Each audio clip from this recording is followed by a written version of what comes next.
Šrimed Bhagavatam, 1 giesmė, 15 skyrius.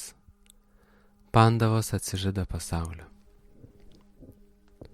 Sūta Gosvamis tarė: skaudaus išsiskyrimo su Krišna sukrėstas, garsusis viešpaties Krišnos draugas Ardžuna neturėjo jėgų ką nors atsakyti į Maharadžos Judištyros spėliones. Iš sielvarto Ardžunai džiuvo burna, skausmas degino lotoso širdį. Jo kūnas neteko ankstesnio spindesio. Prisimindamas aukščiausią viešpatį, Ardžuna negalėjo pratarti nė žodžio.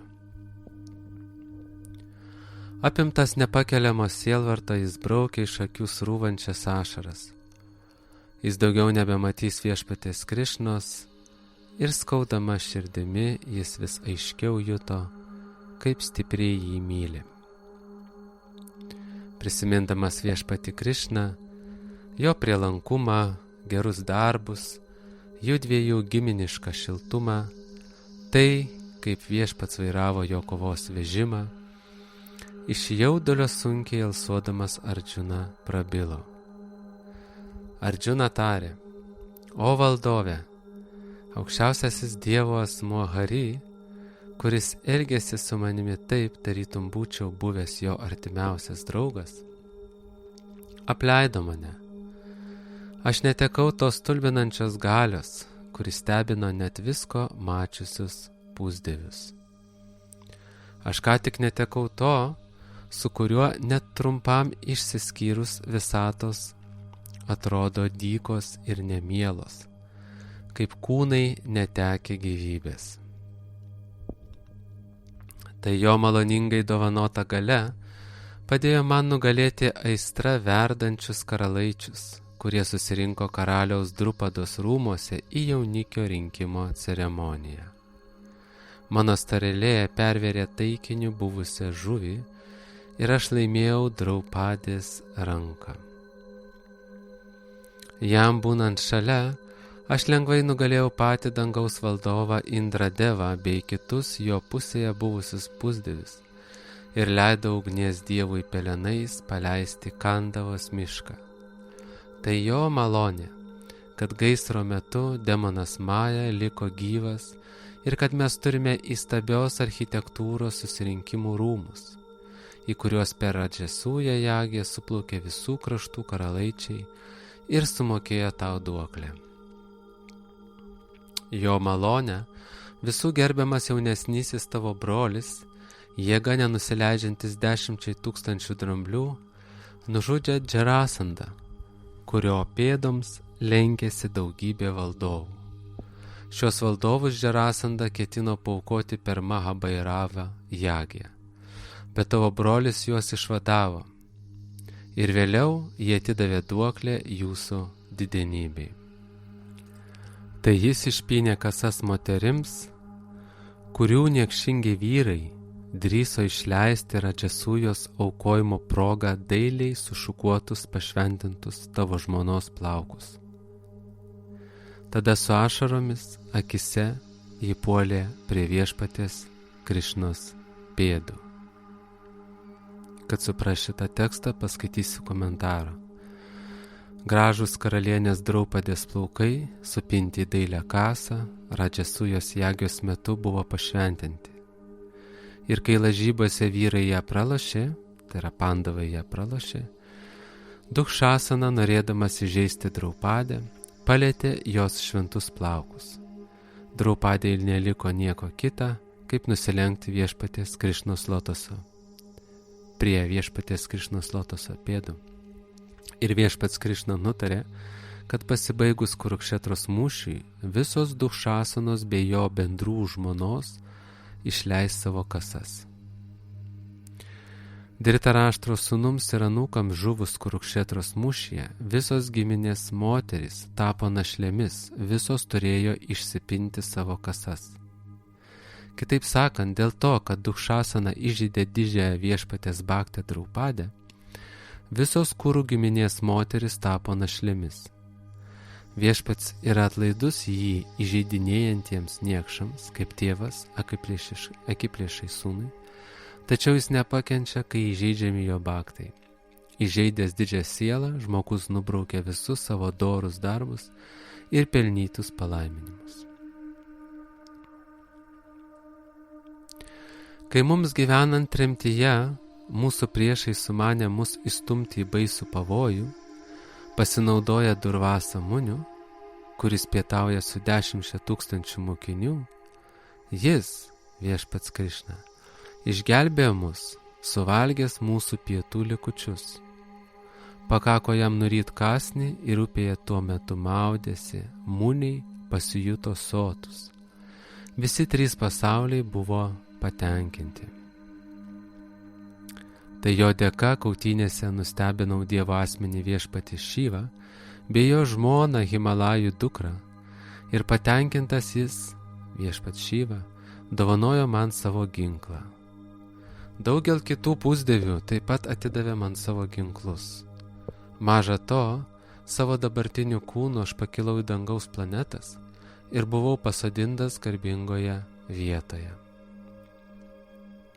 Man trumpai besisvečiuojant dangaus planetose, visi dangaus pusdieviai ir pats valdovas Indradeva prašė, kad savo galingomis rankomis, kurios niekada nesiskyrė su Gandyvos lanku, nužudyčiau demoną Nivatą Kavačą ir juos apginčiau.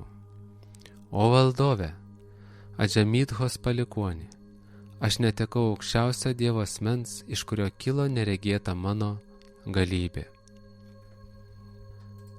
Karinė Kauravų galybė buvo bekraštė, tarytum vandenynas, kupinas nenugalimų būtybių. Tačiau jo dragystės dėka aš sėdęs į kovos vežimą sugebėjau jį įveikti. Tik viešpaties malonę aš susigrąžinau karves ir iš daugybės valdovų paveržiau šalmus, papuoštus akinamai tviskančiais brangakmeniais. Tai jis priartino mirtį tų, kurie buvo mūšio lauke, ir iš milžiniškos kariaunos, kurią Bišmai, Karnai, Dronai, Šaliai ir kitiems kariūnams vadovaujant išdėstė Kauravas, atėmė narsą ir sumanumą. Kauravų gretos buvo išrikiuotos nepriekaištingai ir to pakako pergaliai nulemti, bet jis, viešpats Šri Krišna, verždamasis pirmyn, pasiekė savo. Bišma, Drona, Karna, Burišrava, Sušarma, Šalija, Džiadratha, Balika ir kiti didieji karvedžiai, visi kaip vienas pakėlė prieš mane savo neįveikiamus ginklus. Tačiau jo, viešpatės Krišnos malonė, nuo mano galvos nenukrito nei vienas plaukas. Jų ginklai negalėjo padaryti nieko pikta, kaip ir ginklai demonų, kuriais jie bandė nužudyti Prahladą Maharadžą, didžiausią viešpatės Narasimhadevos baktą. Tik jo malonė priešai nesuskubo manęs nužudyti, kai iššokau iš vežimo girdėti ištroškusių žirgų. Ir koks nepagarbus aš buvau viešpačiui, kad drįsau pasimti jį savo į vežėjus. Juk siekdami išvadavimo jį garbina ir jam tarnauja išmintingiausiai žmonės.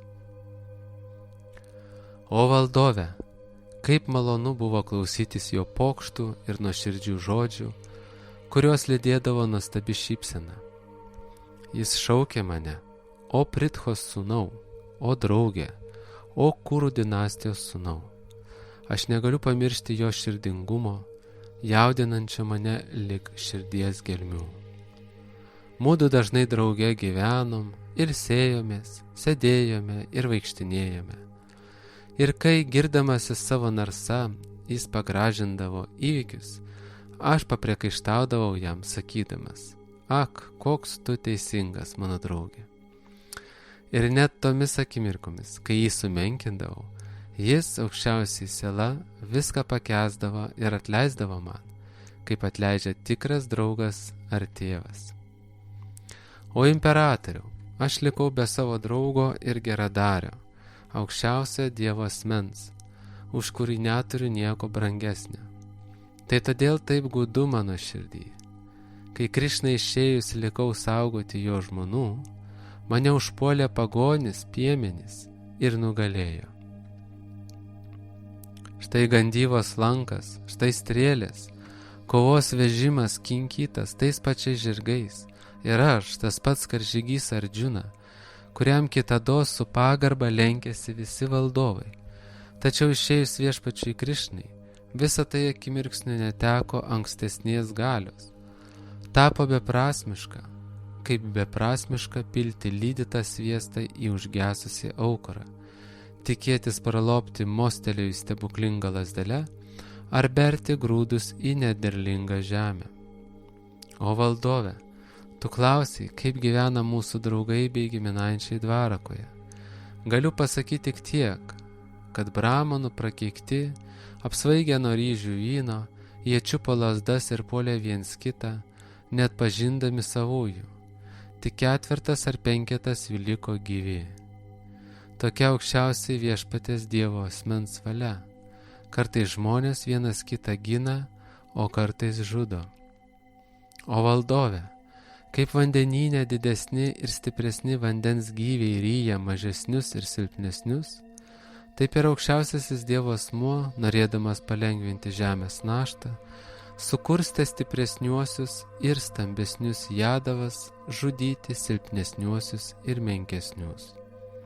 Dabar suprantu, kokie puikūs yra Dievo asmens Govindos pamokymai. Kiek daug gavau iš šio vertingų pamokų, kaip nuraminti raudančią sielą, bet kurią akimirką, bet kuriomis aplinkybėmis. Sūta Gosvamis tarė, susikaupęs Ardžiuna mąstė apie pamokymus, kuriuos viešpats jam paskelbė kaip savo artimiausiam draugui, ir apie viešpatės lotoso pėdas. Taip Ardžiunos mintis nurimo ir jo prote neliko materijos nešvarybių. Nuolatos atmindamas viešpatės Šri Krišnos lotoso pėdas, Ardžiuna dar labiau priartėjo prie viešpatės ir jo mintis tapo visiškai tyros.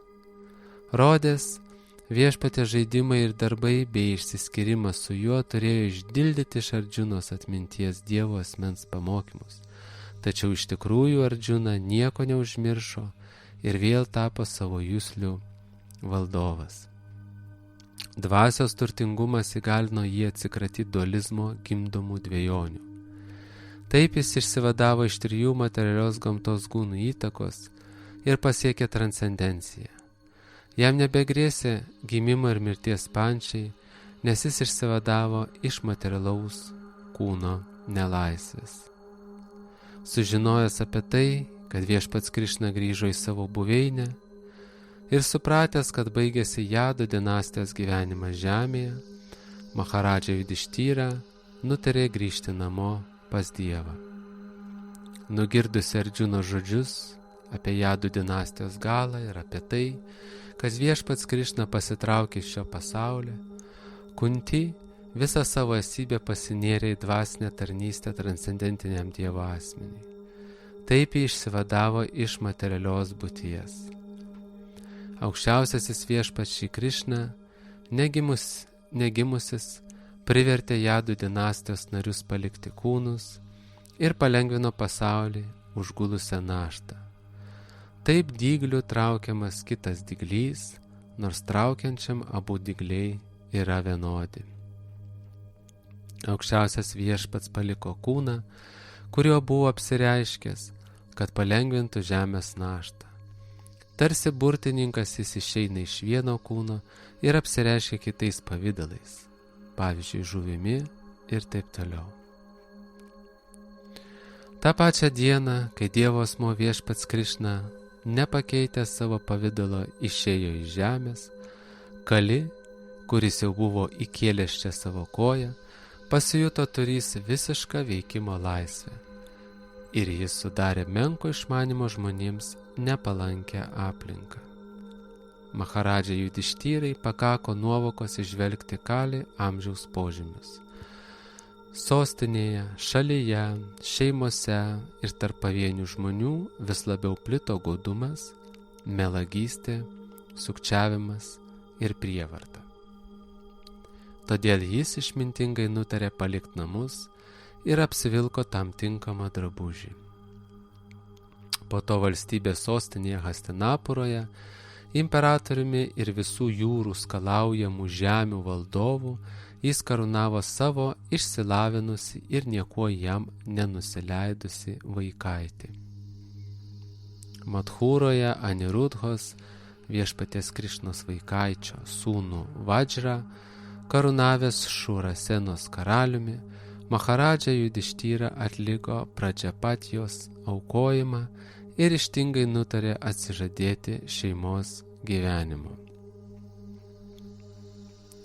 Maharadža Judištyra nusimetė savo karališkosius apdarus, nusijėsė diržą ir nusisegė papuošalus.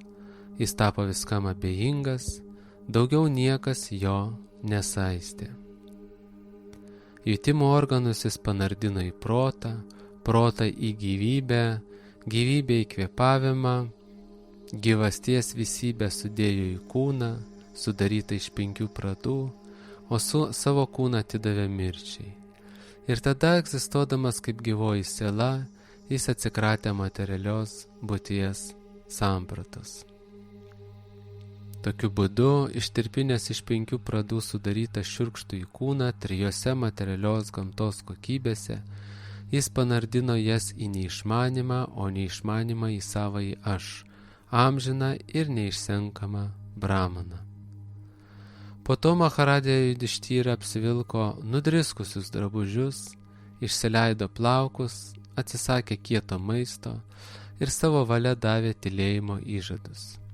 Dabar jis buvo panašus į dykinėjantį valkatą, pamišėlį. Atsisakęs bet kokios pagalbos iš brolių jis tapo viskam kurčias. Tada jis leidosi į šiaurę didžių praeities žmonių ir savo protėvių taku, kad visas atsidėtų apmąstymams apie aukščiausią Dievo asmenį. Ir kur jis ėjo, visur matė viešpatį. Jaunesnieji Maharadžos Judištyros broliai suprato, kad prasidėjo Kali amžius ir tarp karalystės gyventojų jau įsigali bedevystė, todėl nutarė patraukti vyresniojo brolio pėdomis. Jie vykdė visus religijos priesakus ir dabar priėjo prie teisingos išvados, kad viešpaties Šri Krišnos lotoso pėdos aukščiausias gyvenimo tikslas, tad visos jų mintis buvo sukauptos į jas. Nuolat su atsidavimu mąstydami apie viešpatį ir šitaip išgryninę sąmonę, jie pasiekė dvasinį dangų, kuriame viešpatauja aukščiausiasis Narayana viešpats Krišna. Kelias į jį atveras tik tiems, kurie neblaškomi jokių pašalinių minčių medituoja aukščiausiai viešpatį. Ši viešpaties Šri Krišnos buveinė, Goloka Vrindavana, nepasiekiama žmonėms, kurių mintise viešpatauja materiali būties samprata. Tačiau Pandavos nusiplovė visas materijos nešvarybės, pasiekė ją, nepakeitę kūno. Vidūra keliavo po šventas vietas ir sutelkęs visas mintis į Krišną, Prabhasoje atsiskyrė nuo kūno. Jį pasitiko Pitrilokos gyventojai ir jis vėl grįžo vykdyti ankstesnių savo pareigų. Matydama, kad jos vyrai visiškai ją užmiršę palieka namus, Draupadi, kuriai apie Dievo asmenį viešpatį Vasudevą Krišną buvo viskas žinoma, o paskui ją ir Subhadra visas mintis sutelkė į Krišną ir pasiekė tą patį tikslą, kaip ir jų vyrai. Pasakojimas apie tai, kaip Pandų sūnus išėjo iš namų, siekdami aukščiausio gyvenimo tikslo, sugrįžti pas Dievą, spinduliuoja apvalančią jėgą ir gėrį. Todėl kiekvienas, kuris su atsidavimu ir tikėjimu jo klausosi, būtinai pelnys viešpatės dvasinę tarnystę ir pasieks aukščiausią tobulumą. Tai baigėsi pirmos giesmės 15 skyrius, pavadintas Pandavos atsižada pasaulio.